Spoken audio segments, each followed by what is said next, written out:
بسم اللہ الرحمن الرحیم۔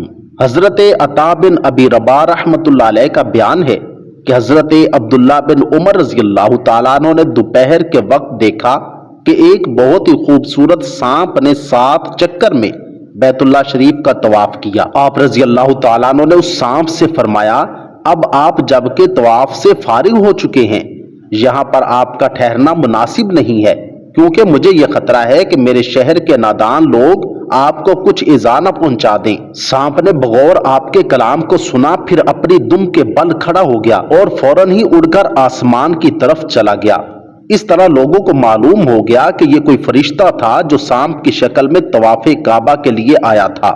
حجاج بن یوسف خلیفہ عبد الملک بن مروان کے دور حکومت میں مکہ مکرمہ کا گورنر بن گیا تھا۔ حضرت عبداللہ بن عمر رضی اللہ تعالیٰ عنہ نے ہمیشہ حق کی آواز بلند فرمائی۔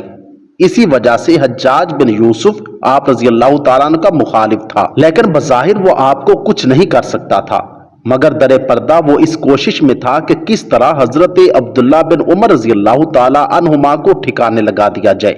ایک دن حجاج بن یوسف نے خطبہ دیا اور نماز میں تاخیر کر دی۔ حضرت عبداللہ بن عمر نے فرمایا، اے حجاج، سورج تمہارا انتظار نہیں کرے گا، نماز پڑھاؤ۔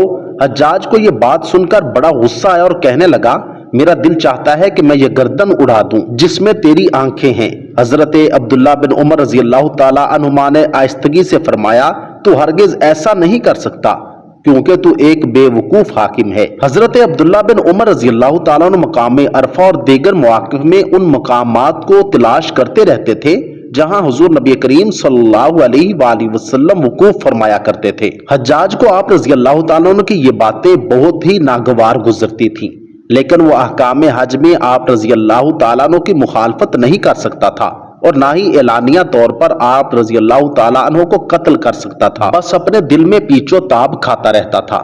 آخر ایک دن اس نے ایک شخص کو اس بات پر تیار کیا کہ وہ اپنے نیزے کی نوک زہر آلود کرے اور عرفات کے دن عام ہجوم میں حضرت عبداللہ بن عمر کے پاؤں کو چھو دے۔ چنانچہ جب لوگ عرفات سے مزدلفہ کی طرف جا رہے تھے تو اس شخص نے راستے میں زہر آلود نیزے کی نوک سے حضرت عبداللہ بن عمر رضی اللہ تعالیٰ عنہ کے پاؤں کو زخمی کر دیا۔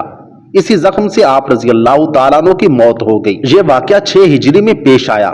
کہا جاتا ہے کہ اس دوران حجاج بن یوسف حضرت عبداللہ بن عمر رضی اللہ تعالیٰ عنہ کی خبر کے لیے آیا اور کہنے لگا، آپ مجھے اس شخص کا نام بتائیں جس نے آپ کو نیزہ مارا ہے، میں اسے قتل کر دوں گا۔ حضرت عبداللہ بن عمر رضی اللہ تعالیٰ عنہ نے فرمایا، اے حجاج، تو ہرگز ایسا نہیں کرے گا۔ حجاج کہنے لگا، اگر میں ایسا نہ کروں تو اللہ تعالیٰ مجھے قتل کرے۔